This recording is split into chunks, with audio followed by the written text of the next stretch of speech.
रामदास माय माझे रामदास माय माझे पतित पावना रामदास माय माझे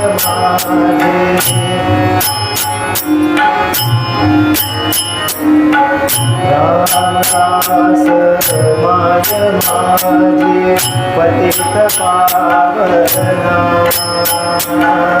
सज्जन हरि वस्ती तुझे सज्जन हरि वस्ती तुझे लाज राख येऊन माझे लाज राख लाज राख लाज राख येऊन माझे कृपा भया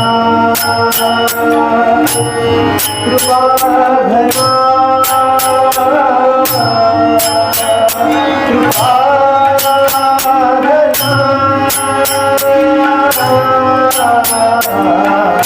रामदास माय माझे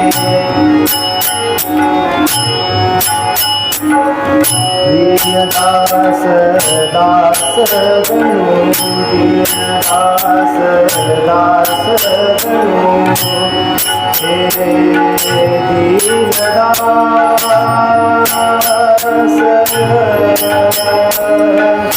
दीनदास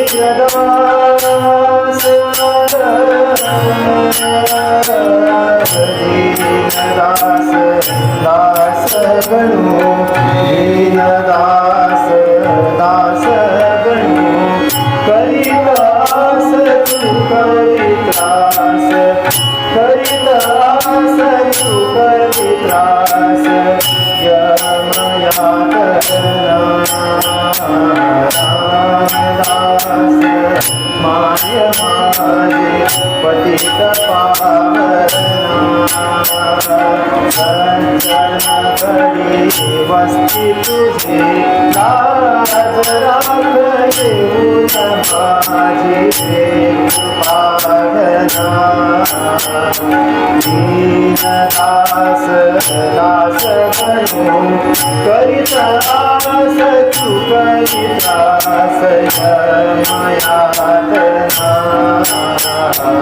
रामदास रामदास रामदास माय माझे कुंडलिक वरदा सीताकांत स्मरण समर्थ रामदास स्वामी महाराज की जय हर मन जल करो अब मोरे साई तुम बिन नहीं मोहे माँ बाप भाई रहमर जल करो रहमर जल करो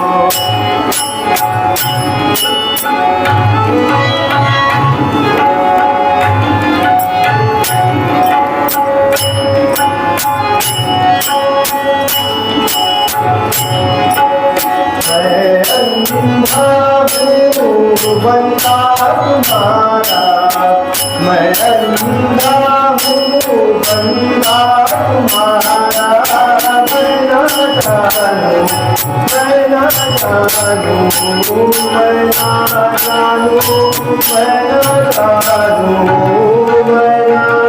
जानूं मैं न जानूं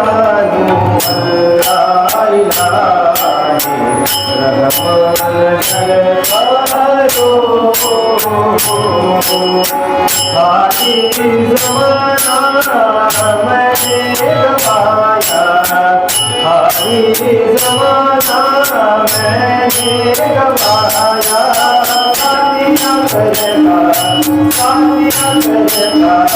साथिया करता साथिया करता साथिया करता साथिया करता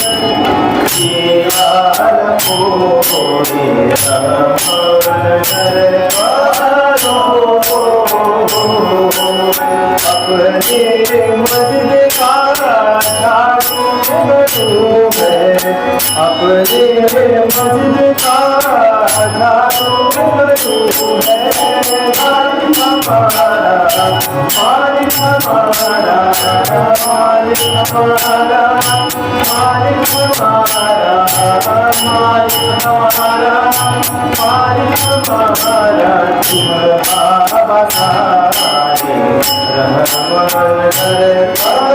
करो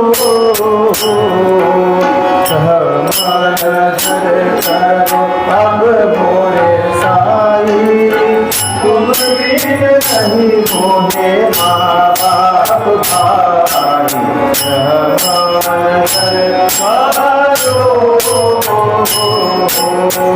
कुंडली कवरगा पार्वती पदे सद्गुरु साईनाथ महाराज की जय।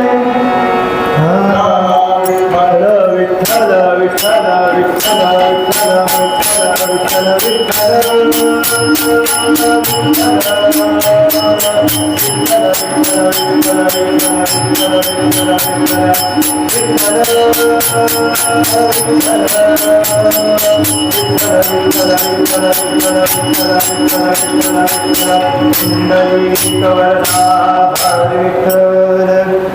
भक्ती खरी हरीची भक्ती खरी ओ भक्ती खरी हरीची भक्ती खरी ओ दंभाचा अजे मन दंभाचा अजे मन सन्निधिला हाजरी हरे मना सन्निधिला हाजरी हरीची भक्ती करी ओ भक्ती करी हरीची भक्ती करी नाम स्मरण वाचन आवडे नाम स्मरण वाचन आवडे गोष्ट जादू सरी हरे मना गोष्ट जादू सरी हरीची भक्ती करी ओ भक्ती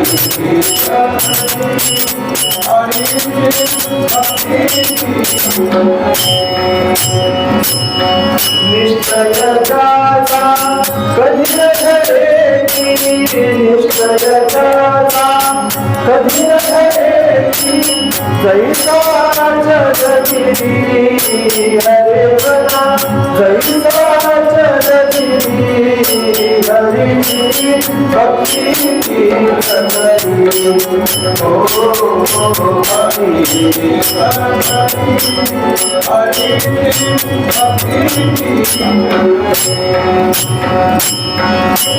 परोकर्षे दुःख मानी परोकर्षे दुःख मानी उलटी मदत करी हरे बना उलटी मदत करी हरीची भक्ती करी ओ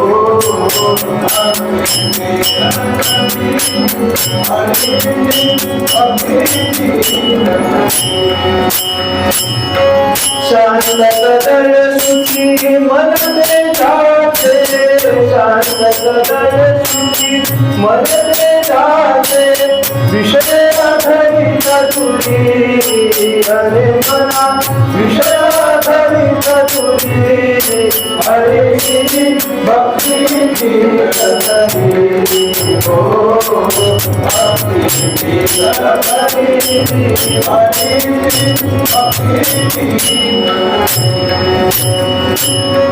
दार तुम्हारे असाचे तो दार तुम्हारे असाचे तो जाते पाय धरी हरे मना जाने पाय धरी हरि भक्ति हरि हो भक्ति हरि हरि भक्ति हरि पुंडरीकवरदा हरि विठ्ठल विठ्ठल विठ्ठल विठ्ठल विठ्ठल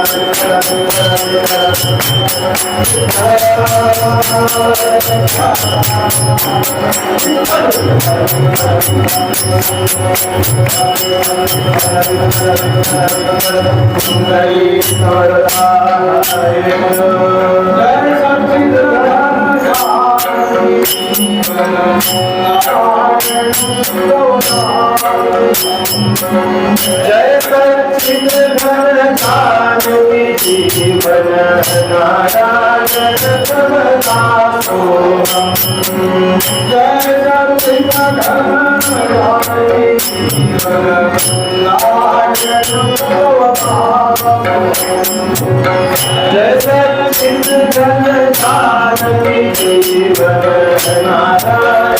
समदासोहम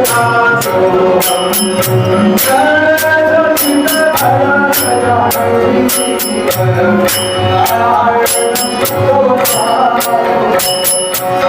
जय सच्चिद घन जानकी जीवन नारायण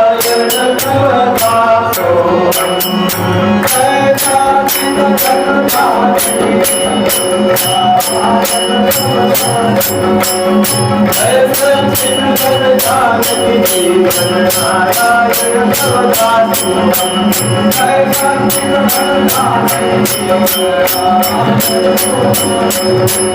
जय सच्चिद घन जानकी जीवन नारायण समदासोहम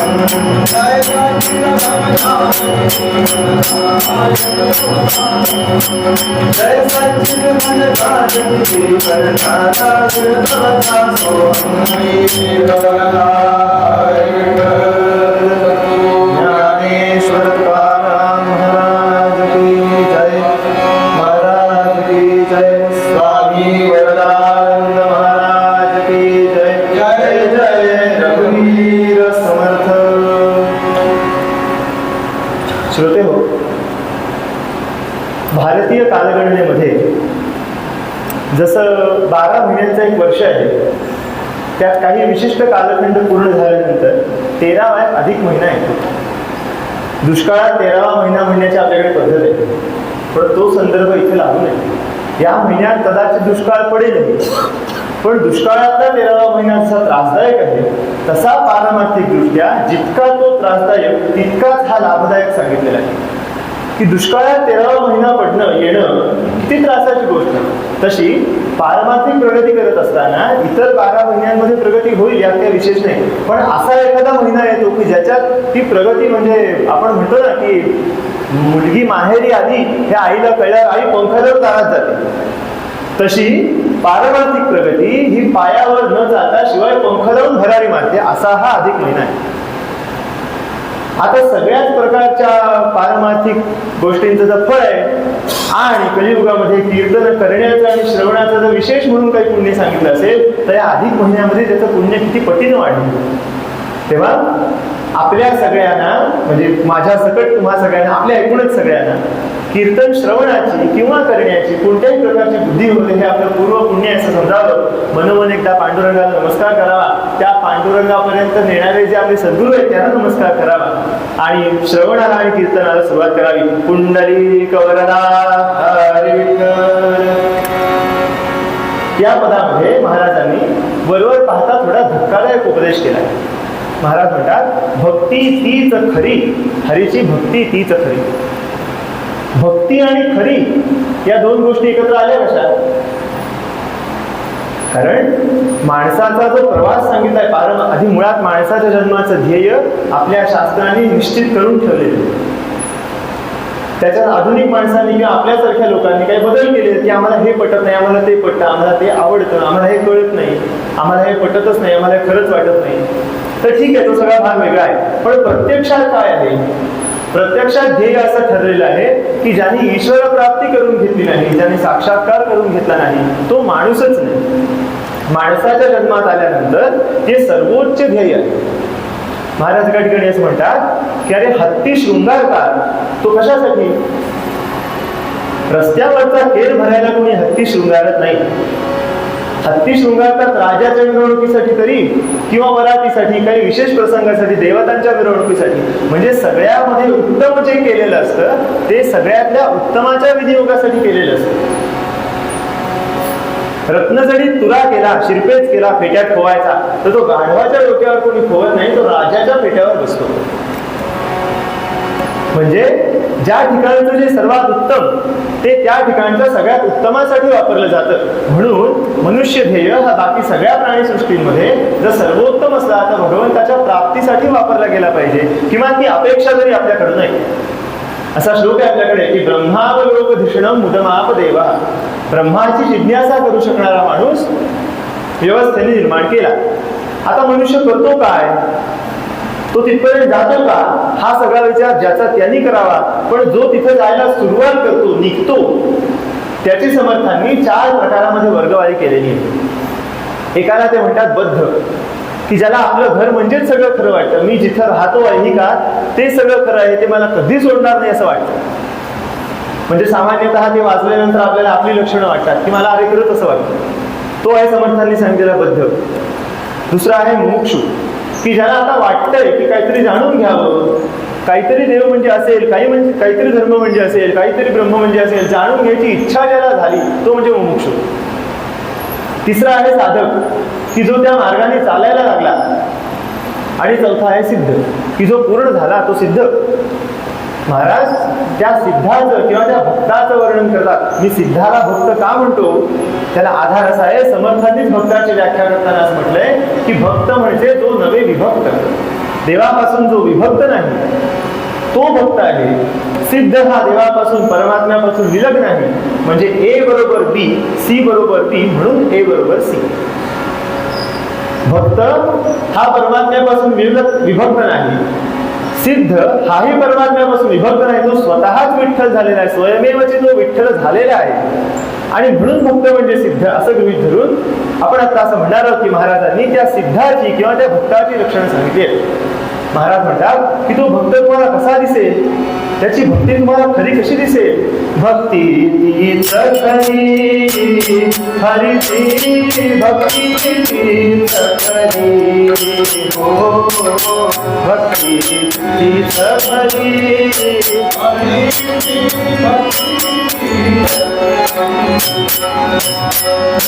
भक्ती तीच खरी. आता खरी म्हणण्यामध्ये सुद्धा एक विचार आहे. भक्तीचे काही मुळात खरी भक्ती आणि खोटी भक्ती असे काही 2 प्रकार नाहीत. भक्ती म्हणजे पांडुरंगापेक्षा वेगळं न होणं, त्याच्यामध्ये समावणं, सतत त्याच्या चिंतनात असणं. याला जर आपण भक्ती म्हणत असू तर त्याला खरं काय म्हटलं. गोष्टी 2च संभवतात. एक तर मी हातात झांज धरेन किंवा झांज धरणार नाही. मी खरी झांज हातात धरेन, याला काय अर्थ नाही. खोटी झांज कुठे असते.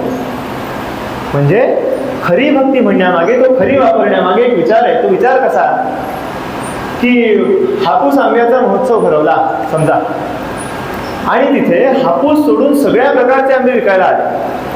आणि मग आयोजकांना लक्षात आलं की अरे आपली मोठी फसगत झाली. मी हापूस आंब्याचा महोत्सव भरवला, इथे केशर आहे, तोतापुरी आहे सगळे, पण हापूस नाही. तो आलेल्या एखाद्या प्रमुख पाहुण्याला सांगतो की मला क्षमा करा, मी तुम्हाला बोलवलं पण इथे खरा आंबा काही तुम्हाला मिळायचा नाही. आता असलेला आंबा का खोटा आहे का, आंबा सोडून वेगळं पडेल नाही, आहे तो आंबाच आहे. पण तिथं खरा आंबा म्हणण्यामागे अपेक्षित जो आंबा मला इथे हवा होता, मला हापूस हवा होता, तो हापूस सोडून जगभरचे आंबे आले. उपयोग काय. जेव्हा शीर्षक हापूसचं टाकलं तेव्हा खाली निर्भेळ हापूस यायला हवा. तसं जेव्हा सद्भक्तीच्या शीर्षकाखाली माणसं भक्ती मार्गाला लागतात संतांच्या उपदेशाप्रमाणे, तेव्हा संतांवर टाकून मोकळे होतात की संतांनी मला सूट दिली आहे, कसंही नाम घ्या, कुठंही नाम घ्या, चालतं. पण संत असं सांगतात की कसंही नाम घ्या, कुठेही नाम घ्या, कोणाला तुम्हाला शक्य नसेल त्याला, ज्याला शक्य आहे त्यांनी मुद्दाम वाटेल तसं घ्या, असं संत नाही म्हणत. तुकाराम महाराज एका ठिकाणी म्हणतात, मनी नसे तरी नसो, परी वाचे तरी वसो, परी वाचे तरी वसो, परी वाचे तरी वसो, नसे मनी तरी नसो, परी वाचे तरी वसो, ते पडो या चिंतनी, विठ्ठल नाम संकीर्तनी, दंभ स्थिती भरत्या भावे, मज हरिजन म्हणवावे, तुका म्हणे कालांतरी, मज सांभाळी हरी. म्हणतात मनी नसे तरी नसो, परी वाचे तरी वसो. पुढचं, देह पडोया चिंतनी, विठ्ठल नाम संकीर्तनी, अरे दंभ स्थिती भरत्या भावे, मग हरिजन म्हणा. आपल्याला असा प्रश्न पडतो की एक संत म्हणतात दंभा फाटा द्वेष ते मन, आणि दुसरे संत म्हणतात दंभ स्थिती भरत्या भावे, मग हरिजन म्हणावे. हा काय प्रकार? संतांचं जर एकमेकांमध्ये एकमत नसलं, आई आणि वडीलच जर एकमताने मुलाला शिकवत नसले, तर मुलाने ऐकायचं कोणाचं? तेव्हा आपल्याला असं लक्षात येतं की माणसांची 4 प्रकारात संतांनी वर्गवारी केली. माणसाच्या वागण्याला, माणसाच्या स्वभावाला किंवा त्याच्या अस्तित्वाला 2 पैलू असतात. एक असतो अंतरंग आणि एक असतो बहिरंग. बहिरंग म्हणजे बाहेर तो माणूस कोणाला कसा दिसतो, कोणाशी कसा वागतो, प्रत्यक्ष तिरायला त्याच्याकडे बघताना काय वाटतं, त्याला म्हणतात बहिरंग. आणि अंतरंग म्हणजे तो मुळात कसा आहे. अंतरंग आणि बहिरंगाचं वर्णन करताना महाराजांनी शंकरांचं फार गोड वर्णन केलंय. ते म्हणतात, वेशे ओंगळ नीळकंठ भगवान नाही कृती. काल आपण नरेश सोनारांचं आख्यान ऐकलंय, ताजा आपण ऐकलेला श्लोक आहे. मध्ये गोड गरे विपुल फणसा आहेत काटेवरी. तसे शंकर आहेत, म्हणजे अंतरंग गोड गऱ्यांचं आहे आणि बहिरंग काटेरी फणसाचा आहे, खरखरीत आहे. याला अंतरंग आणि बहिरंग म्हणायचं. अशी संतांनी माणसांची वर्गवारी केली आहे 4 वर्गांमध्ये. त्यातला पहिला वर्ग असा आहे की अंतरंग तर उत्तम आहेच, पण बहिरंगही उत्तम आहे. तो एक प्रकारचा भक्त. त्याच्यासाठी आपण उदाहरण घेऊया की केशराचं आटवलेलं दूध आहे आणि ते भरले चांदीच्या भांड्यात. अंतरंगही उत्तम आहे, बहिरंगही उत्तम आहे. सोन्याच्या भांड्यात म्हणा, उत्तमच विचार करायचा. विचार एकेन दरिद्रता. सोन्याच्या भांड्यामध्ये केशराचं आटीव दूध आहे, क्रमांक 1. दुसरा क्रमांक, बहिरंग पूर्ण आहे, आतून भक्ती थपथपलेली आहे, पण अंतरंग पूर्ण आहे, आतमध्ये भक्ती आहे. पण बहिरंग तसं नाही, करवंटीमध्ये केशराचं दूध आहे. तिसरा प्रकार आहे की आतमध्ये घाणेरडं पाणी आहे, पण बाहेर सोन्याचं भांड आहे. म्हणजे अंतरंग काही नाही, अजिबात नाही, पण बहिरंग आहे, बहिरंग जोरदार आहे. आणि चौथा प्रकार आहे, तिथं अंतरंगही नाही आणि बहिरंगही नाही. आता मला सांगा, जेव्हा तुकाराम महाराजांनी अशा 4 प्रकारची माणसं समाजात पाहिली आणि त्यातली बहुसंख्य माणसं ही 4थ्या प्रकारात किंवा 3ऱ्या प्रकारात येतात असं त्यांनी पाहिलं. 1ल्या 3ऱ्या प्रकारात फारच क्वचित लोक सापडले त्यांना. तेव्हा त्यांना असं म्हणावं असं वाटलं. हे कसं आहे, नापास होणाऱ्या मुलाला आई जेव्हा सांगते की अरे 75% या परीक्षेला निदान मिळव किमान, पण ती 75% सांगते, याचा अर्थ त्यांनी 74 मिळवावे असं तिची अपेक्षा नसते. तिची अपेक्षा 90चीच असते. पण एकदम त्याला सांगितलं म्हणजे ते घाबरेल पोरग, म्हणून ती म्हणते की अरे 75 पर्यंत तरी जा किमान. तसं तुकाराम महाराज म्हणतात की पहिल्या 2 प्रकारात तुला एकदम उडी नाही मारता येणार, ठीक आहे, मान्य आहे मला, पण निदान 3रा प्रकार तर हो. 3रा प्रकार कोणता होता? 3रा प्रकार होता निदान बहिरंग तरी मिळव. आणि म्हणून महाराज म्हणतात, दंभ स्थिती भरत्या भावे, मज हरिजन म्हणवावे. मग असं दंभस्थिती भरत्या भावे, हरिजन म्हणून म्हणव, निदान त्या मार्गाला जा तरी. मग काय होईल? तुका म्हणे काळांतरी मज सांभाळील हरी. हे काय आहे? महाराजांना स्वतःला त्याची गरज नव्हती. आपले सगळे दोष त्यांनी स्वतः घेऊन दाखवले आपल्याला की हे बघा मी सुद्धा असाच आहे. खरं म्हणजे ते तसे नाहीये. पण ते म्हणताना मात्र असं म्हणतात की तुका म्हणे काळांतरी मज सांभाळील हरी. तू एका बहिरंगाकडे तरी प्रयत्न करायला सुरुवात कर. ते एकदा साधारण मिळवतोय असं झालं, त्याच सच्चा राहिला बहिरंगामध्ये तरी. मग पांडुरंग हळूहळू तुला प्रेरणा देईल आणि तुला अंतरंगापर्यंत घेऊन जाईल. हे जरी खरं असलं तरी हे इतकं अवघड कुणाला सांगायचं? ज्याला समजतं त्याला सांगायचं. तुकाराम महाराजांनी सुद्धा प्रत्येकासमोर सारखा उपदेश नाही केलेला. म्हणून ज्याच्याजवळ जसा रोगी आला त्याला त्या संतांनी तो उपदेश केला, तेव्हा दासगणू महाराजांसमोर जी माणसं असतील त्यांना ते समजेल म्हणून त्यांनी त्या भाषेत सांगितलं की बाबांनो लक्षात ठेवा, जायचं कुठपर्यंत आहे, दंभ टाकताच आला पाहिजे, दंभ टाकूनच भक्ती केली पाहिजे. म्हणून पहिल्याच ओळीत म्हणतात दंभा फाटा अद्वेष्टे मन, दंभा फाटा अद्वेष्टे मन, संगीतीला आचरी हरीची भक्तीची चकरी.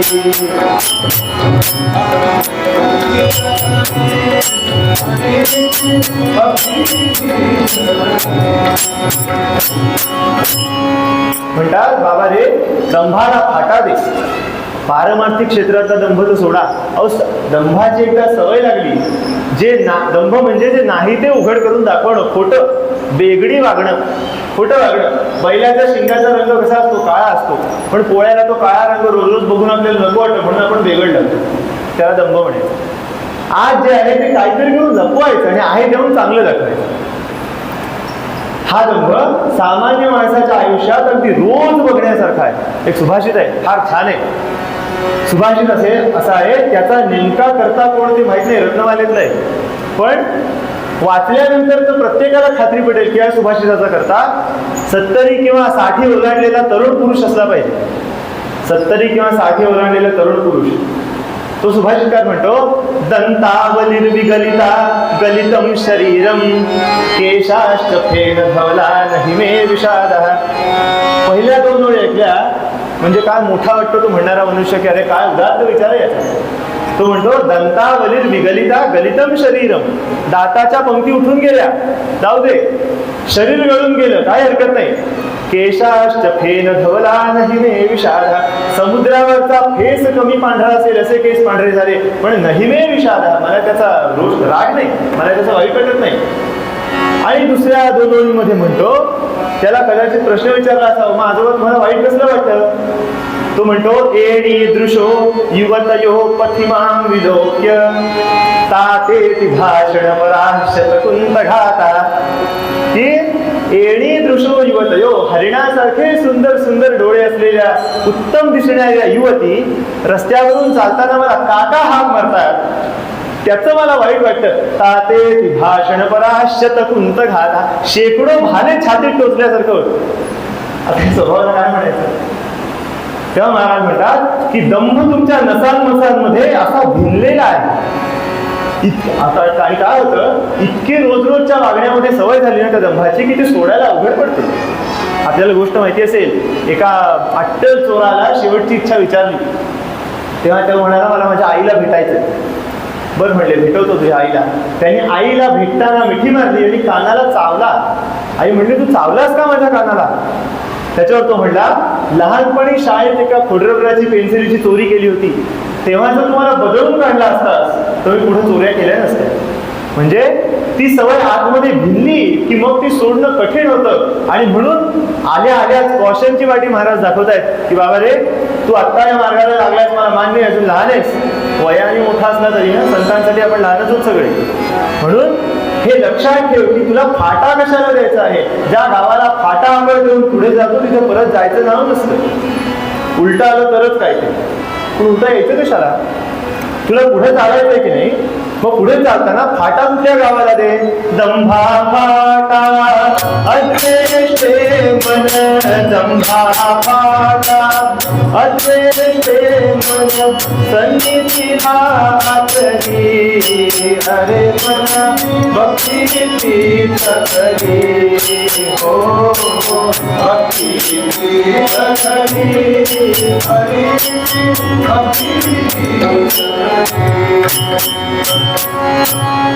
महाराज म्हणतात की दंभाला फाटा दिलास, बर पुढचं काय तर मन तुझं अद्वेष्ट होते.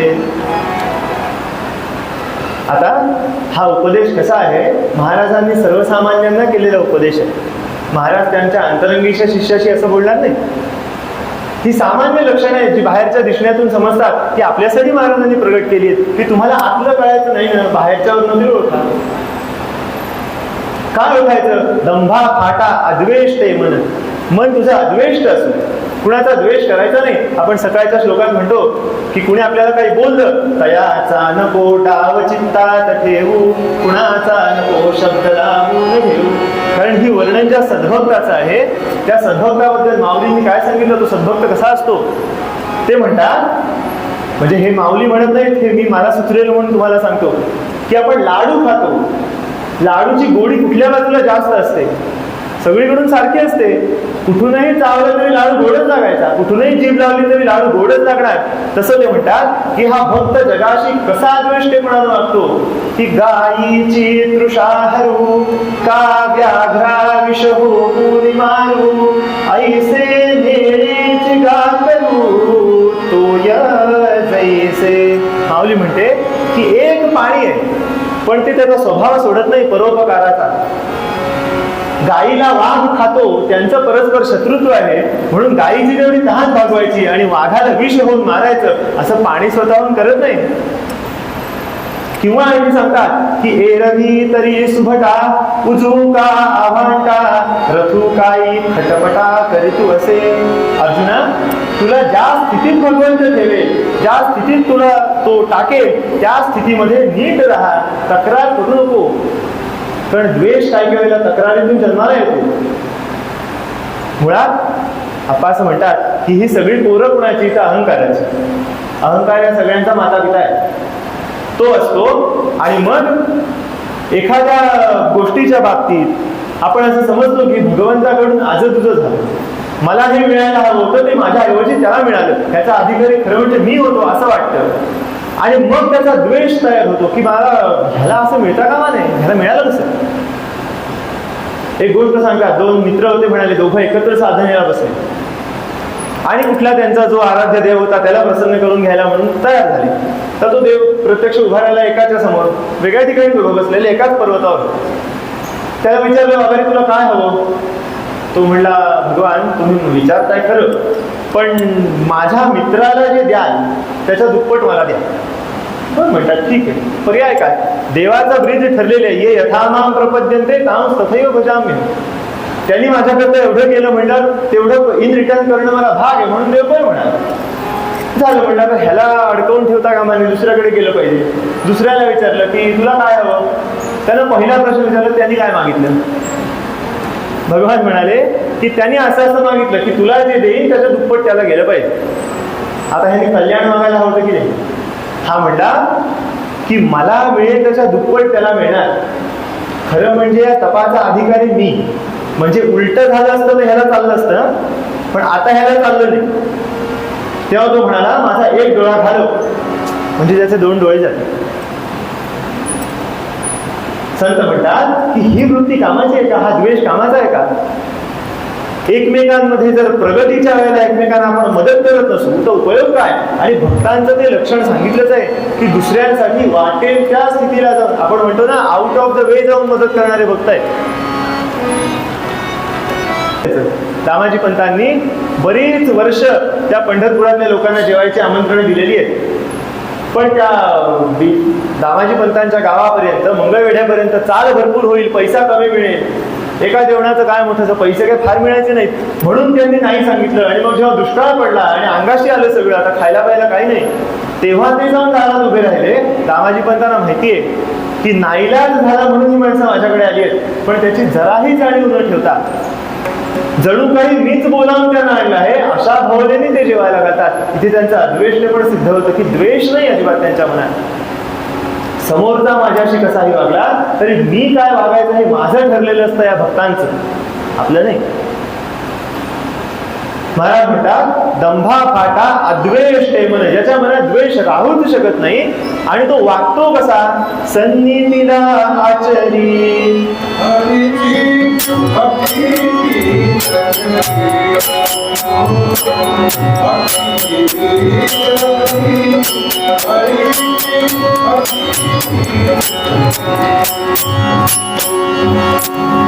सन्निधीला आचरी. अहो, सद्भक्ताची सन्निधी जर पुढची झाली, एका सामान्य भारतीयाची सन्निधी माहिती आपल्याला. जुन्या एका ग्रंथामध्ये आपल्याला वर्णन सापडतं की कुणी परदेशी प्रवासी भारतामध्ये फिरायला म्हणून एका गावामध्ये आला आणि एका झोपड्यामध्ये त्याला दोन दिवे ठेवलेले बाजूबाजूला आणि एक मनुष्य त्यातला एक दिवा मालवला म्हणून त्यांनी चटकन दुसरा दिवा लावला आणि तो त्या दुसऱ्या दिव्यासमोर जाऊन आपलं काम करायला लागला. या माणसाने चौकशी केली की हा असं का करतो, दोन्ही दिवे आहेत, दोन्ही पेटवू शकतो, एकातलं तेल संपलं तर हा दुसरीकडे का बरं बसला जाऊन. त्याच्यावर त्यानं उत्तर काय दिलं की हा जो दिवा आहे ना, मी सरकारी नोकर आहे म्हणला, हा जो दिवा आहे एक जो आता मालवला त्याच्यामध्ये तेलवातीचा मला पगार मिळतो, ते पैसे सरकार देतो. आणि हा जो दिवा आहे दुसरा ज्याच्या पुढे आता मी जाऊन बसलो तो माझ्या स्वतःच्या खर्चाचा आहे. आता काय जण म्हणाले तुम्ही मावळतीच्या वेळेला आलात, आता नुकतं आमची कचेरीची वेळ संपलेली आहे, कचेरीची वेळ संपली आणि दिवा मालवला तर माझ्या वैयक्तिक कामासाठी तो दिवा वापरण्याचा मला अधिकार नाही. आता मी माझ्या खर्चाने माझा दिवा लावणार त्याच घरात आणि तिथे जाऊन मी करणार. मला सांगा, ज्या भारतामध्ये हे शील या दर्जाचं चारित्र्य एका सामान्य नागरिकाचं आहे, जो सरकारी अधिकारी आहे त्याचं हे चारित्र्य आहे, तर त्याच भारतामधल्या सद्भक्ताचं वर्णन कसं असेल, तो सद्भक्त खरंच कसा राहत असेल, कसा दिसत असेल हे महत्वाचं नाहीये, त्याची वृत्ती कशी असेल. म्हणजे सामान्य माणसं जर या प्रमाणात सन्निधीने चालत असतील तर सद्भक्त सन्निधीने चालतील यात विशेष काय. ही सन्निधी म्हणजे तरी नेमकी कोणती. आपल्याकडे स्पष्ट व्याख्या आहे. नीती म्हणजे कोण, जी नेते ती नीती. कुठे नेते, सन्नीती. सत म्हणजे चांगलं, कल्याणाकडे जी घेऊन जाते, चांगल्याकडे जी घेऊन जाते ती नीती असंही म्हणू शकतो, किंवा संतांनी सांगितलेली नीती ती सन्नीती असंही म्हणू शकतो. असं म्हणतात की संत करे सो मत करणार, संत कहे सो करणार. संतांनी जो उपदेश केला ते हा भक्त सतत वागत असतो, चढत्या वाढत्या प्रमाणात आपल्याकडून रोज ते वर्तन वाढतंय का हे पाहत असतो. आणि म्हणून महाराज म्हणतात दंभा फाटा अद्वेष ते मन सन्नीतीला आचरी. सन्नीती म्हणजे सामान्यतः आपल्याकडे असं सांगितलं जातं की दुसऱ्याला काही त्रास न देणे किंवा आत्मन प्रतिकूलाने परेशान न समाचारे. मला ज्याच्याने दुःख होतं ते मी समोरच्याबद्दल न वागणं, हे सन्निधीचं अगदी बेसिक सूत्र आपल्याकडे सांगितलेलं आहे की मला ज्याच्याने दुःख होतं ते मी दुसऱ्याशी वागू नये. नाही तर असं असतं की माणसं सुनेला नियम लावतात आणि मुलीला सगळं वर्ज्य असतं. आणि ती माहेरी आलेली मुलगी सुद्धा वहिनीशी जशी वागते, वहिनीकडून जे वागण्याची अपेक्षा ठेवते ते सासरी जाऊन स्वतः वागत नाही. महाराज म्हणतात की सद्भक्त हा असा नसतो.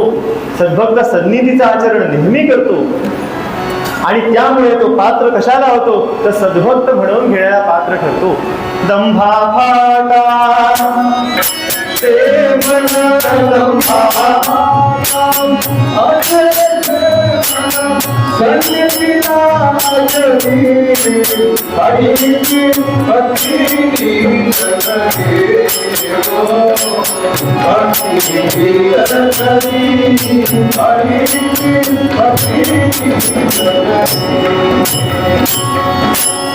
असा सद्भक्त. त्याला आवडतं काय. महाराज म्हणतात नामस्मरणा वाचना आवडे गोष्ट न ज्या दुसरी. इथं नामस्मरण हे उपलक्षण आहे. फक्त नामस्मरण त्याला आवडेल असं नाही, त्याने जी उपासना स्वीकारली आहे ज्याच्या द्वारे तो देवाच्या जवळ जाऊ शकतो. कारण प्रत्येकासाठी ते वेगळे. आपल्याकडे भक्तीचे जे काही प्रकार सांगितले वेगळे त्यात वेगळे प्रकार आहेत. श्रवणम आहे, स्मरणम आहे, स्मरण आहे, पादसेवन आहे, कीर्तन आहे, अर्चन आहे, वंदन आहे, वगैरे वगैरे. त्यातलं काहीही जो मार्ग त्यांनी स्वीकारलेला असेल त्याच्याशिवाय त्याला इतर काही आवडत नाही. आणि हे असं का होतं. हे असं होतं कारण की तो आवडीने स्वीकारलेला प्रेमाचा मार्ग असतो. कारण भक्तीची व्याख्या करताना नारदमुनी म्हणतात की सात्वस्मिन् परम प्रेम रूपा. प्रेमरूपा का बरं म्हटलं, ज्याच्यावर आपली आवड आहे त्याच्यावर आपलं प्रेम असतं आणि म्हणून त्यासाठी वेगळा वेळ शिवाय काढावा लागत नाही. आपण कोणत्याही संतांचं चरित्र काढून पहा, त्यांनी रूपकं सुद्धा आपल्या धंद्यावर केली आहेत. कृष्ण माझी रापी वासुदेव आरा, केशव जो दोरा शिवणे तोच. तेव्हा या भक्तांना नामस्मरण आवडतं. अहो किती आवडतं माहितीये का. आणि त्यासाठी ते कसे देहभान हरपून जातात. चोखोबा नावांचे पांडुरंगाचे भक्त होते आणि त्यांची पत्नी ही आता कधीही तिचे दिवस भरतील आणि ती प्रसूत होईल अशा स्थितीमध्ये होती. आणि त्यावेळेला ती असं त्यांना का म्हणते, दिवस माझे भरतील पौर्णिमेला, दिवस माझे भरतील पौर्णिमेला पहिली राजमधिया आज आना 4 दिवसांवर वारी पंढरी 4 दिवसांवर वारी पंढरी आनंद लागे मामाजी हो आनंद लागे मामाजी हो. म्हणतात की अहो माझे दिवस कधी भरतील आता आजच वंसना घेऊन या मिळूनपुऱ्यातनं असं म्हणून त्यानं पाठवलं. कारण 4 दिवसात म्हणे वारी आहे. माझं बाळपणे म्हणून तुम्ही वारी चुकवणार नाही, तुम्ही वारीला निघून जा, मी इथे एकटी पडेल. त्यामुळे आजच त्याला घेऊन या, पुढं काय होईल ते पाहू. आणि तिला हो सांगून म्हणून जोखोबा निघतात आणि त्या नदीच्या वाळवंटामध्ये भजन सुरू असतं. तर त्या भजनामध्ये देहभान राहत नाही आणि हे तसेच तिथं राहतात. आता ते किती काळ राहतात कुठं माहिती, कारण त्यांना कुठे जाणीव आहे काळाची. ते स्तब्ध झाले तेव्हा ते त्या भजनानंदामध्ये मशगूल आहेत, घडून गेलेले आहेत. पण इथे पांडुरंगाला कसं थांबवेल. पांडुरंग आपल्या नेहमीसारखा कमरेवर धरलेले हात सोडून आपली आपली तयारी करायला लागतो. रुक्मिणी म्हणते चालला कुठे, चालला कुठे म्हणजे अगं माझी गरज आहे भक्ताला. रुक्मिणी म्हणते भक्ताला गरज आहे म्हटल्यावर तुम्ही कुठे जाल काही नेम नाही, कारण तुमचे भक्त वाटेची कामं करायला लावतात. बिन पैशाचा गडी म्हणले देवाला, बिन पैशाचा गडी, पैसे न देता काम करून जातो. आणि त्याप्रमाणे पांडुरंगाने वेश कसा केला. भूषणे टाकुनी श्रीहरी निघाला हो, भूषणे टाकुनी श्रीहरी निघाला. दुनिया पातळ गाठोडे कमरेला मातावर दिसतो पदर फाटका त्याच्या हो, मातावर दिसतो पदर फाटका त्याचा. बाहेर येतसे पुतळा तो बेसांचा हरीच केवळ भूषा करीतो नाना हो, हरीच केवळ भूषा करीतो नाना. जो होत सहाय्यक संकटी निज भक्तांना भारास कुंकू शोभे ते थोरले. सोन्याची बोलनथना ती डोलते गोंधळे गळा काळे ते डोरले. हा चोखोबाचा कैवारी अजुनाथ गोबा, चोखोबाचा कैवारी अजुनाथ. जो भये निर्मळा झाला रुक्मिणीकांत. भूषणे टाकुनी श्रीहरी शीघ्र निघाला. कशामुळे, त्या नामस्मरणामुळे. चोखोबाच्या नामस्मरणामध्ये घडून गेले, त्याचा परिणाम असा झाला पांडुरंगाला विटेवरून हलावं लागलं. आणि केलं काय, मेकअप नेमका केला पाहिजे ना. कशी होती चोखोबांची बहीण, हुबेहूब तसं सोंग घेतलं. माथ्यावर दिसतो पदर फाटका त्याचा. डिटेलिंग सुद्धा देवाकडून शिकावं. पदर इतका फाटलेला आहे की त्याला फक्त काठच शिल्लक आहे. मधल्या सगळं जे साडीचं कापड असतं ते फाटलंय. माथ्यावर दिसतो पदर फाटका त्याच्या, नुसताच काठ कपाळावर, केसाचा बुचडा बाहेरच. बाहेर येत असे बुचडा तो केसांचा. आणखी भाळास कुंकू शोभे ते थोरले. गोंधळी गळा, गळ्यावर गोंधलेलं आहे सगळं. काळे से डोरले सोन्याची गोल नथना की डोलते. हे सगळे श्रम देवाला घ्यावे लागतात. कारण भक्ताचं काय असतं, नामस्मरण वाचून आवडे, नामस्मरण वाचून आवडे. गोष्ट न जा दुसरी हरीची भक्ती तीच करी हो.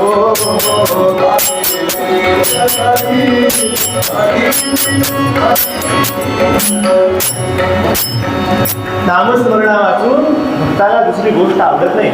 संतांनी नामस्मरणाबद्दल सांगताना असं म्हटलंय की राम नाम सब कोई ले, थक ठाकुर और चोर.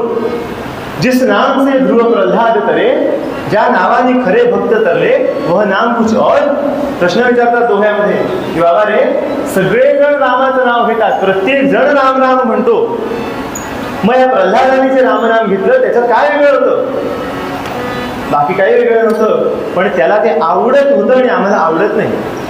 आपली प्रोसेस नेहमी पडल्या वळणे इंद्रिया सकळा तशी होऊन जाते. मशीन जसं एकदा चालू केल्यानंतर त्यात तुम्ही मटेरियल घाला का घालू नका, त्याची मोटर फिरते, तसं आपलं होतं. आपले डोळे कोरडे असतात, आत भाव नसतो, फक्त तोंडाने विठ्ठल विठ्ठल चालू असतं. पण त्या विठ्ठल विठ्ठल म्हणण्याचा उपयोग होत नाही असं नाही. कारण म्हटलंय दंभस्थिती भरत्या भावे माझा हरिजन म्हणावा, त्याचा उपयोग आहे, नक्की आहे. पण तो आदर्श नाही. जो आदर्श संत सांगतायत आपल्याला, तो जिसनाचे ध्रुव प्रल्हाद तरे, ध्रुवाने जसं घेतलं, प्रल्हादाने जसं घेतलं, तो आदर्श आपल्याला सांगतायत. तेव्हा हा साधक, हा भक्त त्या नामामध्ये घडून गेलेला असतो. आणि असा घडून गेल्यानंतर असं असतं की चांगल्या कामासाठी निघालं ना की त्याला विघ्न यायची ठरलेलीच असतात. आपण टीव्ही बघायला बसलं किंवा बसायचं ठरवलं म्हणजे फार काही विशेष अडतंय असं वाटत नाही. कीर्तनाला त्याचं प्लॅनिंग झालं की काहीतरी खूप हातला गेलाच मध्ये. दरवेळेला आपला दोष असतो अजिबात नाही. काहीतरी आढळून येतं आणि असं होतं की अरे आता हे होतं का नाही आपल्याकडून. ज्या दिवशी ठरवावं की उद्याची एकादशीचा उपवास करावा, त्या दिवशी मित्रांची पार्टी ठरते. एखाद्याचं ऑफिसला प्रमोशनच होतं, त्याला इलाज नाहीये. पण त्या सगळ्या परिस्थितीमध्ये तो भक्त दुसऱ्याला त्रास न देता आपलं सोडत नाही. आपलं जे ठरलेलं आहे, आपला जो मार्ग ठरलेला आहे, त्या मार्गावर चालत राहतो. आणि म्हणून त्याला दृढनिश्चयी म्हटलंय की निश्चय ज्याचा कधी न ढळे की जैसा अचलगिरी. पर्वताच्या जागा बदललेला आपल्याला दिसत नाही, तो वाढतो. हिमालय रोज वाढतोय, वली पर्वत येतो, तसा पर्वत वाढेल याचा निश्चय रोज बळावत जाईल, दृढ होत जाईल, आणखी ठाम. पण तो असा इथून हिमालयाने जागा सोडलेली नाही आजपर्यंत. तसा सद्भक्ताचा निश्चय कदाचित होईपर्यंत वेळ लागेल. हो, बाहेरचं उदाहरण हो कशाला, दासगणू महाराजांच्या चरित्रातलंच उदाहरण आहे की शंकराचे परमभक्त पांडुरंगाबद्दल फार काही विशेष आवड नव्हती. मध्ये वेळ गेला थोडासा, पण मग जी श्रद्धा बसली तिचं नाव ते. नंतर ती हल्ली नाही. आणि मग विठ्ठल आणि शंकरामध्ये खरंच भेद नाही असं तेही सांगू लागले, कारण त्यांना अनुभव याला ना तो. म्हणजे तो निश्चय होईपर्यंत कदाचित वेळ जातो, पण एकदा निश्चय झाला की सद्भक्त त्या निश्चयापासून ढळत नाही, अजिबात हलत नाही. रामदास स्वामींनी एकदाच उपासना ठरवली टाकळीला येऊन, पण ती पहिल्या दिवशी जी केली तीच शेवटच्या दिवशी. सन्निधीचं आचरण करताना, जेव्हा आपण सन्निधीचं आचरण करतो त्यावेळेला या भक्ताचा दृढनिश्चय ढळत नाही. कसा दामाजी पंतांनी ठरवलं की आता ही सगळी जी माणसं आहेत ती पांडुरंगाची चालती बोलती रूप आहेत. दुष्काळामध्ये राजाची प्रजा आता माझ्या दाराशी आलेली आहे, राजाचीच संपत्ती माझ्या ताब्यात आता सांभाळायला आहे. ती त्यांना देऊन टाकली म्हणजे राजाचाच लौकिक वाटायचा आहे, मी देणार कोण आहे. राजाने त्यांना वाटलं असं होईल ना. दृढनिश्चय झाला, नीती चांगली होती की ही सगळी पांडुरंगाची चालती बोलती रूप प्रजा ही जगली पाहिजे. त्याच्यामध्ये कोण आला फोडा घालायला, वाईट करायला, पेशकारमध्ये आला, पण त्याची तमा ह्यानी नाही बळली. नाहीतर त्यांना म्हणणं शक्य होतं की आपला डिसिजन झालेला बदलूया, हा नंतर कागाळी करायचं, कशाला उगत करा हे नाही. निश्चय ज्याचा कधी न ढळे की जैसा अचलगिरी. आणि तो कसा असतो, अचलगिरीसारखा निश्चय ठेवून लोकांना कायम मदत करत असतो.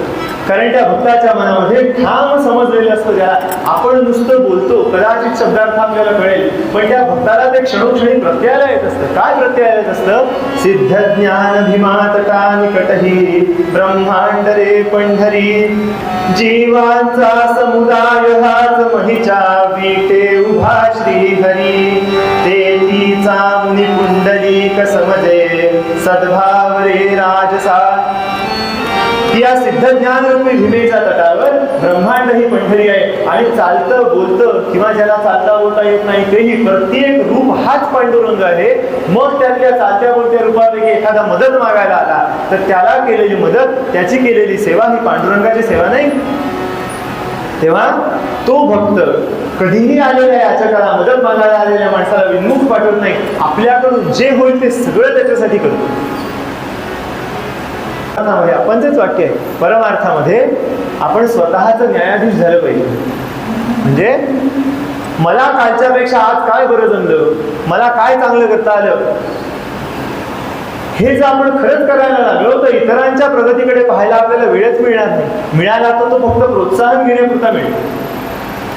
जेव्हा राखा कोल्हाट्याच्या चरित्रामध्ये त्या मुलीचं वर्णन करतात की सत्कर्महाचं ते की थाळा त्या दोरावर ठेवियला आता उभी भक्ती वेल्हाळा सावरी तोरासी, ज्याच्या जोडीने हेही सांगितलंय की बघेन कवणासी, ती इकडे तिकडे पाहत नाहीये. सन्निधीच्या मार्गावरती, सदाचाराच्या मार्गावरती भक्तीचा थाळा ठेवलेला आहे आणि तो सावरत सावरत ती चाललेली आहे. कारण तिनं इकडे तिकडे पाहिलं तर तिचा तर प्रवास घडणार आहेच, पण पुढे काय होईल सांगता येत नाही आणि ती किती खाली पडेल कुणाला माहिती. परत तेवढं वर चढणं अवघड आहे. म्हणून महाराज म्हणतात की आजूबाजूच्या लोकांकडे न बघता, कशा अर्थाने, त्यांच्यापासून जळण्यासाठी न बघता, आपला उत्कर्ष साधता साधता इतरांनाही जो नेहमी मदत करतो तो माझा सद्भक्त आहे. परोत्कर्षाने त्याला जरा सुद्धा दुःख होत नाही. परोत्कर्षे दुःख न मानी, मग उलट करतो काय, उलटी मदत करे. संत म्हणाले की जे का रंजले गांजले त्यासी म्हणे जो आपुले. महाराजांच्या आयुष्यातला एक सुंदर प्रसंग आहे. एकदा नांदेडच्या जवळपास कुठेतरी फिरत, काही कामानिमित्त फिरत होते महाराज, आणि त्यांना एका साथीच्या रोगामध्ये एका गावातला पाटील आणि त्याची बायको घरातच मरून पडलेली दिसली. आणि त्यांची 6-8 वर्षांची मुलगी त्या आईच्या छातीवरती जाऊन म्हणजे तिला मिठी मारायचा प्रयत्न करते की आई उठ गं, बाबा बोलावं, तुम्हाला काय झालं, माझ्यावर चिडलात का. जनाबाईच्या चरित्रात जो प्रसंग रंगवलाय महाराजांनी, कदाचित तेव्हा त्यांच्या डोळ्यासमोर हे आलं असावं, पण हा प्रत्यक्ष प्रसंग घडलेला आहे की त्या मुलीचं नाव ताई. त्या मुलीला त्यांनी जवळ घेतलं, ती मुलगी त्यांना मामा म्हणून बिलगली आणि मग महाराजांनी जवळच्याच एका गावाच्या पाटलाला तिला सांभाळायला दिलं. काय अडलं होतं त्यानं, काही नातं होतं त्या मुलीशी, काही संबंध नव्हता, काहीही जात नव्हतं. आणखी 10 माणसं दारावरून पुढे जात होती, हे 11वे गेले असते, काही घडलं नसतं. पण ही संतांची जात आहे, ही सद्भक्तांची जात आहे. तिचं लक्षण असं आहे की ऐशी कळवळ्याची जाती कधी लाभावी न प्रीती, प्रीती करतेच आणि त्या प्रीतीचाच परिणाम म्हणून वाटेल त्या स्थितीत मदत करते. या प्रकारे म्हणजे हे मी का सांगितलं की सामान्य स्थितीमध्ये कुणीही मदत करेल, पण अशा स्थितीमध्ये सुद्धा हे संत आपल्याला मदत करतात, उपकारच करतात. ते लाडूचं उदाहरण दिलं ना की वाटेल तसा खातो, गोडच आहे, तसा सद्भक्त आहे, तसा संत आहे. त्याला कसंही अप्रोच व्हा, त्याचा द्वेष करा, त्याच्याजवळ आनंदाने जा, त्याचे पाय धरा, काहीही करा, तो आपल्याला मदतच करतो. आता आपलीच जर पात्रता त्यांनी लाभ घालावी अशी असेल तर त्याला त्यांचा काही झाला. त्यामुळे तसा अपवाद सोडा. गुजरातच्या जवळ एक महाराज होते, त्यांना गांडा महाराज म्हणत. गुजरातमध्ये गांडा म्हणजे वेडा. ते करायचे काय, येणाऱ्या जाणाऱ्या सगळ्या दर्शनार्थीनं ते दगड मारायचे जोर जोरात. पण ते दगड असे असायचे की त्यांनी मारलेला दगड जर आपल्याला लागला तर त्या माणसावर काही विशेष कृपा व्हायची. तेव्हा संत काय करतील, सद्भक्त आपल्याला कृपा करण्यासाठी आपल्यावर काय करतील हे माहित नाही, पण सामान्यांमध्ये ओळखताना बाबांनो हे मॅन्युअल घेऊन ठेवा. तुम्हाला जे ओळखायची वेळ की खरा भक्त कोणता, कारण त्याचे पाय धरायचे ना. खऱ्या भक्ताला केलेली पूजा, खऱ्या भक्ताचे धरलेले पाय प्रत्यक्ष पांडुरंगाला केलेला नमस्कार आहे.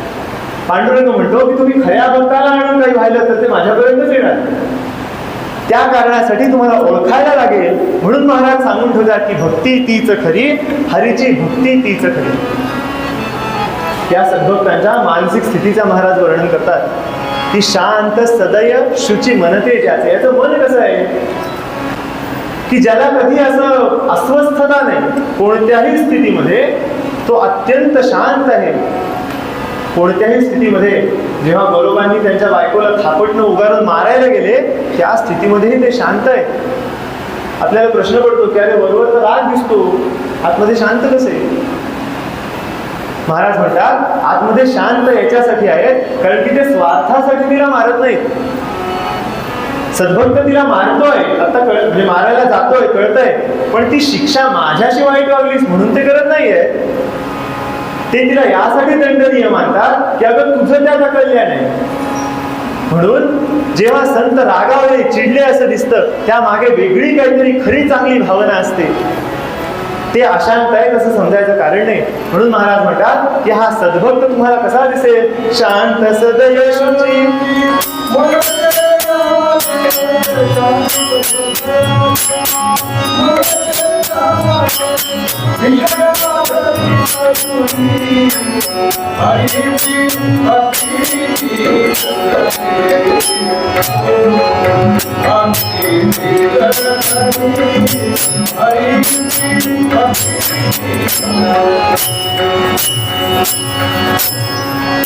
आपल्याकडे असं म्हटलं जातं पूर्वापार की दैवी आणि आसुरी अशा दोन प्रकारच्या संपत्ती माणसामध्ये आहेत. त्याचं कारण सांगताना महात्म्यांनी असं म्हटलेलं आहे की निसर्ग निर्माण करणाऱ्या व्यवस्थेने ज्याने माणूस, देव आणि राक्षस या तिघांनाही ज्याने निर्माण केलं, तो जो निर्माण करणार आहे त्याने आधी देव बनवले. दैवी संपत्तीचा उपयोगाने देव बनवले, ते दैवी संपत्तीवान झाले. दुसरे बनवले आसुर आणि तिसरा बनवला माणूस. त्यांनी उदाहरण फार सुंदर दिले. ते म्हणले की सगळ्यांची जेवणं झाल्यावर रात्री आई एकटी जेवायला बसते. मग ती काय करते, चारही भाज्या थोड्या थोड्या उरलेल्या असतात, त्या चारही भाज्या पातेलं पुसून पुसून पुसून काढते आणि आपल्या पानाला लावून घेते. म्हणजे आता काय झालं, चार भाज्यांची पातेली वेगळी, पण आईच्या पानात चारही भाज्या आल्या, कारण त्या त्याला थोड्या थोड्या चिकटून राहिल्या. तसं त्यांनी सांगितलं की त्याच व्यवस्थेने देव बनवले, त्याच व्यवस्थेने राक्षस बनवला आणि त्याच व्यवस्थेने माणूस बनवला. म्हणून शेवटी माणूस बनवताना या दोन्हीचं पुसलेलं सगळं त्या माणसात आलं आणि त्याच्यामुळे माणूस पूर्णपणे चांगला असा कलियुगात तुम्हाला सापडणार नाही. त्याच्यामध्ये दोन प्रवृत्ती तुम्हाला दिसणार. काही वेळेला तो दैवी गुणांचा आश्रय जास्त घेईल, काही वेळेला आसुरी संपत्ती त्याच्यावर हावी होती. कारण नाही तर सोपं झालं असतं ना, कीर्तन करणारे सगळेच दैवी, कीर्तन न करणारे सगळेच आसुरी, किंवा कीर्तन ऐकणारे सगळेच दैवी, कीर्तनाला न येणारे सगळेच आसुरी, असं नाही म्हणता येत आपल्याला. म्हणून महाराज म्हणतात की दैवी आणि आसुरी संपत्ती या दोन संपत्तीने युक्त मनुष्य आहे. मग त्यातल्या दैवी संपत्तीची उदाहरण जी लक्षणं आली ती सद्भक्ताची लक्षणे म्हणायला हरकत नाही. महाराज अद्वेष्टेपणाचं वर्णन करताना गीतेमध्ये असं सांगते गीता की अद्वेष्टा सर्वभूतांना मैत्र करुण एवच निर्ममो निरहंकार समदुःख सुखक्षमी. हे आणि माऊली जेव्हा अर्जुनाला सांगतात की अर्जुना तू अहंकार माझ्याकडे आण, तेव्हा कदाचित अर्जुनाला प्रश्न पडला असेल की अहंकार कसा द्यायचा. म्हणून माऊली म्हणतात की तू काय कर, तू असं कर की तू मन आणि बुद्धी माझ्यात आणून घाल. त्याला उदाहरण दिलं माऊलींनी की उचललेल्या प्राणासरिसी इंद्रिये निघती जैसी तैसा मनोबुद्धिपाशी अहंकारी ये. अर्जुना तुला आणायचा अहंकारच आहे, पण तुला मन आणि बुद्धी आधी आणलं पाहिजे बाबा, तर त्याच्या मागून अहंकार येणार आहे. मी एका नाशिकला फिरत असताना धनगरांची वस्ती असते की नाही, तिथे गेलो होतो आणि तिथे त्यांचं ते आता आवरावरी चालू होतं, दुसऱ्या गावाला जात होते. तेव्हा मी असं ऐकलं की तो वडील किंवा काका कोणी असेल तो त्या छोट्या मुलाला सांगत होते की अरे करडू उचल, शेळी आपोआप येईल. तू करडू एक एक करून उचल आणि गाडीत भर, मागणं आया आल्याच त्यांच्या. तसं माऊली म्हणतात की उचललेल्या प्राणासरीसी इंद्रिय ही निघती जायची तैसा मनोबुद्धीपाशी अहंकार मन आणि बुद्धी आणखी अहंकार धावत आलाच मागून. पण हे आपल्याला जमत नाही, कारण तो अहंकार आणण्यापर्यंतचा जो रस्ता आहे भक्ती मार्गाचा तो सोपा आपण म्हणतो खरा, पण तो सोपा आहे म्हणून आपणच त्याला फार किरकोळीत काढतो आणि आपला निग्लिजन्स होतो. तो निग्लिजन्स ज्या डिस्ट्रॅक्शनमुळे होतो, आजूबाजूच्या प्रलोभनांमुळे होतो, त्या प्रलोभनांना बळी न पडता चालण्यासाठी निश्चय आपल्याला लागतो आणि त्या निश्चयासाठीचा पोषक असलेला अत्यंत उत्तम गुण गीतेने सांगितलेला आहे. याच्याच पुढच्या श्लोकामध्ये ते म्हणतात की दृढनिश्चयाच्या आधी तो यथात्मा आहे. संतुष्ट सततम योगी यथात्मा दृढनिश्चय, ही जोडी खूप महत्वाची. दृढनिश्चय आहे ठीक आहे, त्याचा निश्चय हलत नाही, पण कारण कळलं पाहिजे की नाही. तो भक्त दृढनिश्चय राहतो, वाटेतल्या परिस्थितीत चालत राहतो, पण कशामुळे त्याला इकडे तिकडे ओढणारी जी इंद्रिय आहे त्यांच्यावर त्यानं विजय मिळवलेला आहे, कर्मेंद्रियांवरही आणि ज्ञानेंद्रियांवरही. म्हणून गीता म्हणते की तो यथात्मा आधी आहे आणि यथात्मा असल्यामुळे त्याचा दृढनिश्चय पक्का आहे. तेव्हा या सगळ्या लक्षणांनी जो भक्त युक्त झाला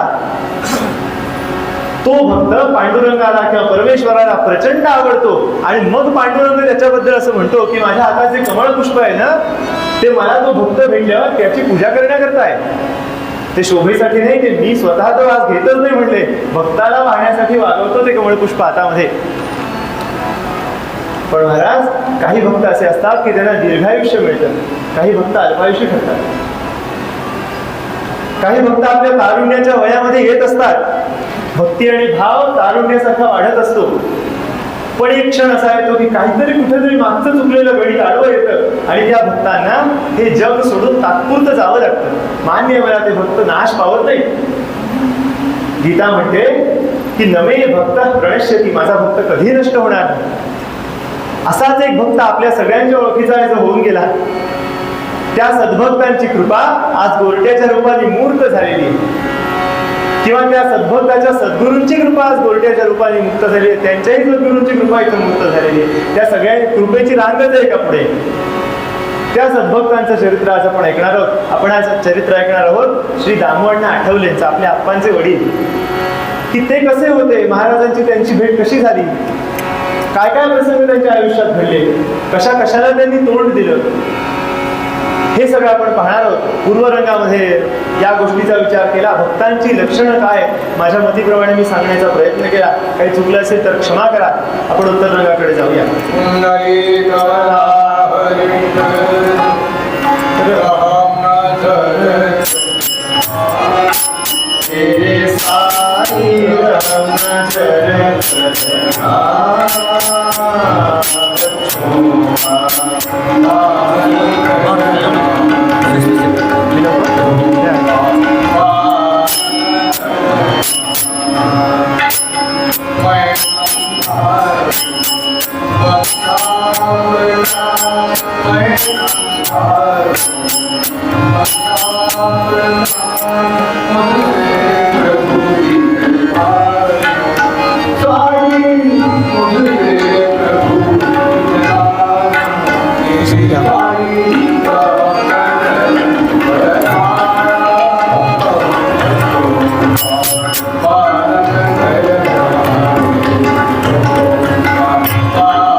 सद्गुरु ज्ञानेश्वर तुकाराम महाराज की जय. जय जय रघुवीर समर्थ. दामोदर आठवले संत कवी पुत्र जास हो म्हणती, परिसात चरिताला दास करी त्यास आदरे प्रणती. दामोदर वामन आठवले नावाचे जे थोर सद्भक्त होऊन गेले, जे पुढे स्वामी वरदानंद भारती म्हणजे पूर्वाश्रमीचे आपले आप्पा त्यांना जन्मदेते झाले, त्यांचं चरित्र आपण ऐकूया. ते सगळ्यांनी ऐका. आपण सगळे मिळून त्यांना आधी नमस्कार करूया. पुंडलिक वरदा हे सद्भक्त यांचं चरित्र का ऐकायचं, काय यांचं वर्णन करायचं? कारण श्री संत कवी दासगणू महाराज म्हणजे आपले दादा, त्यांच्या आयुष्याला त्यांच्या चरित्राला पूर्णता येण्यासाठी यांच्या दामू अण्णांची फार गरज आहे. दामू अण्णांच्या शिवाय दासगणू महाराजांना चैन पडत नसेल. महाराजांच्या आयुष्याचा जीवनाचा एक अविभाज्य भाग म्हणजे त्यांचा लाडका दामू आहे. हे अविभाज्य पण कसं आहे माहितीये, रामायणामधून मारुतीच वजा केला तर रामायण कसं होईल? कृष्णाच्या गोष्टीमधून ही कृष्णाची गोष्ट कोणती? लहानपणी आई मुलाला सांगते, म्हणजे मुलाच्या लहानपणी आई मुलाला सांगते, मुलगा हातून बसतो की आई कृष्णाची गोष्ट सांग. आई सांगते आणि त्या गोष्टीत कुठेही गोकुळ येत नाही. तर तो मुलगा म्हणतो आई गोकुळ नाही तर ती कृष्णाची गोष्ट कसली करू? ही अपूर्णता जशी आहे तसं दासगणू महाराजांचं जीवन हे त्यांच्या लाडक्या दामूशिवाय अपूर्ण आहे. म्हणून त्यांच्या चरित्राचा अभ्यास करायचा की कसे होते बरं दामू अण्णा. त्यांचं जीवन महाराजांसाठी कसं होतं? जेवी रामायण मारुती शिवाय, जेवी रामायण मारुती शिवाय, कथा कृष्णाची गोकुळा शिवाय, कथा कृष्णाची गोकुळा शिवाय. तसे जीवन श्रीदास गणूजी, तसे जीवन श्रीदास गणूजी, दामू अण्णा पूर्णानि साधे, दामू अण्णा पूर्णानि साधे.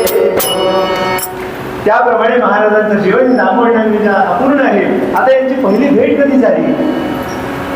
कारण दामू अण्णांना महाराजांनी त्यांच्या वयाच्या 13, 14, 15 वर्षापासून सांभाळलेलं होतं असं आपल्या सगळ्यांना माहिती आहे. पण ही भेट झाली कुठे? तर ही भेट झाली पुण्याला पोद्दारांच्या वाड्यामध्ये. संत कवी दासगणू महाराज आपल्या एका ग्रंथाच्या लिखाणाचं काम शेवटच्या टप्प्यात आलेलं, कृप तपासण्याचं काम चालू होतं. आणि ते त्या वाड्यामध्ये एका खिडकीच्या जवळ बसायचे की त्या खिडकीतून त्यांना बाहेरचा रस्ता दिसायचा. त्या एक दिवस दुपारची वेळ होती, जेवणाचं बाकी होती सगळ्यांची वाड्यातल्या आणि महाराजांचं. आणि सहज रस्त्यावर पाहत असताना त्यांना एक मुलगा दिसला 14 वर्षांचा, तरतरीत होता, गोरा पान. आणि तो अत्यंत सुंदर असा गोरा पान मुलगा देखणा. आणि तो करत काय होता? काखेला झोळी अडकवलेली आहे, रस्त्यामध्ये मध्ये उभा एक कडेला आणि ती झोळी खाली ठेवून रडतोय. महाराजांनी काही ते पाहलं नाही. महाराजांचं मन तरी कसं होतं? शांत होतं पण सदय होतं. शुची तर होतच, काही प्रश्न नाही. शांत सदय शुची म्हणते ज्याचं मन शांत सदय आणि शुची असेल त्याला दुसऱ्याचं दुःख पाहावे कसं? आणि महाराज ज्या क्षणी त्यांनी पाहिलं त्या क्षणी त्यांनी केलं काय? काव्यामधून ऐका. पाहिला उभा राहिला, पाहिला उभा राहिला, पतीने चला पोरनादानी, पोरनादानी देऊन गोळी रस्त्यात रे सुंदरुनी, सुंदरुनी जिने आनली पतावन गे बोलधानी रे, बोलधानी रे. सखी हात फिरविला ताच्या प्रेमाने पाहून रडणे पोराचे नेत्र संताचे रक्षणी भरले रक्षणी भरले महाराज त्या सवायात घेऊन आले कारण सांगे रडण्याचे पाळतो मातून भिक्षाणी लावतो हीच विटाळ दानाचे तो सांगतो आता कसे पासून मागावे नातरी भावे प्रदूषित अन्न खरे मागून झाली